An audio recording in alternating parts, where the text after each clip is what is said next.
Assalamualaikum warahmatullahi wabarakatuh. Pada kesempatan kali ini saya akan menyampaikan peraturan akademik MTs Negeri 3 Banjarnegara, di mana peraturan akademik merupakan peraturan atau tertib yang harus ditaati dan dilaksanakan oleh siswa-siswi MTs Negeri 3 Banjarnegara.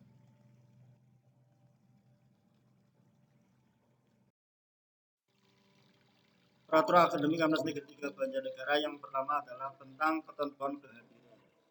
Kehadiran siswa dalam mengikuti setiap pembelajaran atau KBM minimal 90% dari total jumlah tatap muka dan tugas dari guru. Berikutnya, setiap siswa harus hadir pada seluruh kegiatan pembelajaran di kelas atau di luar kelas maupun teori.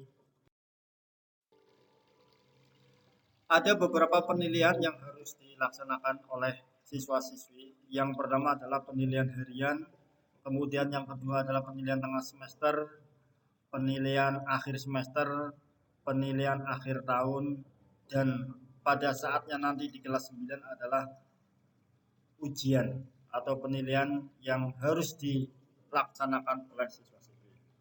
Yang pertama adalah penilaian harian. Penilaian harian ini disusun oleh guru mata pelajaran. Penilaian harian dilaksanakan oleh guru mata pelajaran setelah menyelesaikan satu KD atau lebih.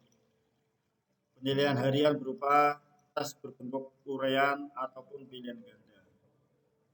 Kemudian hasil dari penilaian harus diinformasikan kepada peserta didik.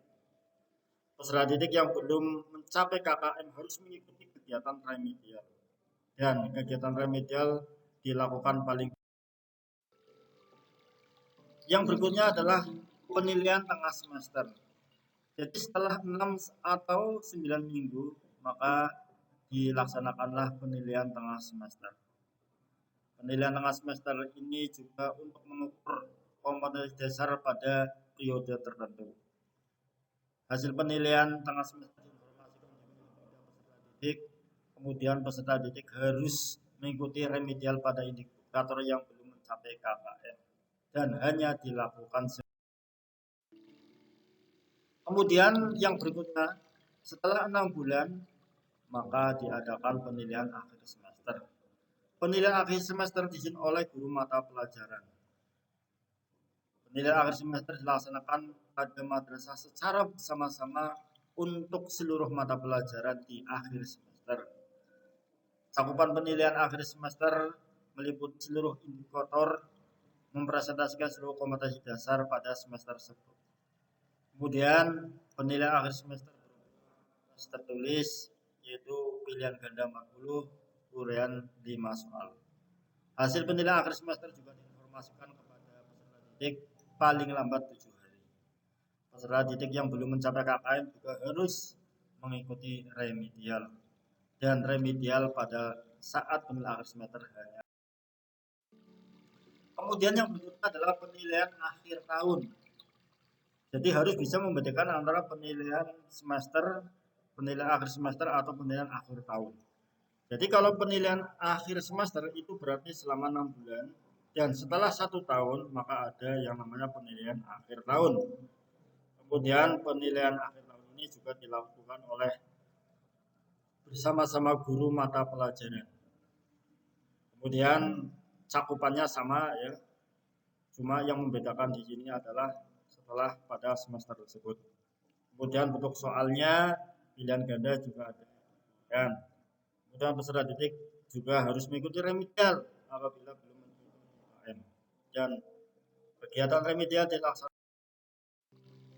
Kemudian yang berikutnya adalah penilaian praktek. Ini juga sangat penting. Jadi penilaian praktek ini dilakukan pada mata pelajaran tertentu.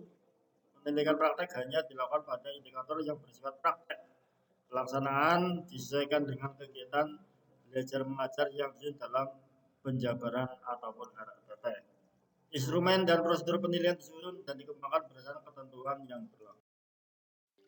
Anak-anakku yang berbahagia, jadi penilaian itu meliputi ada 3, penilaian afektif, penilaian psikomotor, dan penilaian kognitif. Jadi yang tadi seperti penilaian harian, akhir semester itu merupakan penilaian kognitif, kemudian ada penilaian psikomotorik atau praktek, kemudian yang berikutnya adalah penilaian afektif yang meliputi penilaian sikap dan penilaian kepribadian. Penilaian sikap harus dilakukan pada semua mata pelajaran sesuai dengan indikator yang bersikap-sikap. Pelaksana penilaian disesuaikan dengan belajar mengajar yang disusun penjabaran RPP. Instrumen dan proses penilaian disusun yang dikembangkan berdasarkan ketentuan penilaian kepribadian. Ini penilaian kepribadian ini dilakukan oleh bimbingan konseling berupa bimbingan konseling. Jadi pelaksanaan kepribadian direncanakan dilaksanakan oleh bimbingan konseling. Instrumen dan prosedur penilaian disusun dan dikembangkan berdasarkan ketentuan. Anakku yang berbahagia, setelah proses yang telah saya sampaikan tadi telah dilaksanakan, maka Bapak Ibu Dewan Guru dalam 1 tahun mengadakan sidang atau rapat dinas untuk menentukan ketentuan kenaikan kelas. Siapa yang bisa naik, siapa yang tidak. Oleh karena itu ada beberapa ketentuan kenaikan kelas. Seperti mempunyai nilai penilaian pada mata pelajaran 8 seperti ganjil dan genap.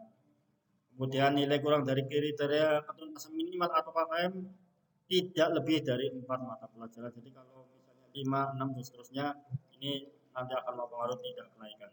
Kemudian yang berikutnya adalah kehadiran siswa minimal 90% dari total hari efektif yang berlaku.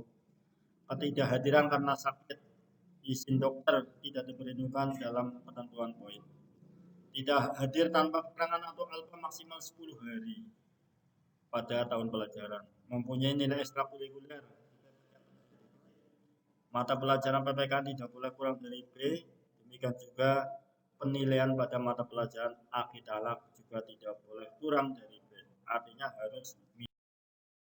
Kemudian yang berikutnya adalah ketentuan kelulusan. Jadi selama 3 tahun maka para peserta didik nanti juga harus memenuhi beberapa persyaratan agar anak tersebut memperoleh ijazah, bisa lulus dan lain sebagainya.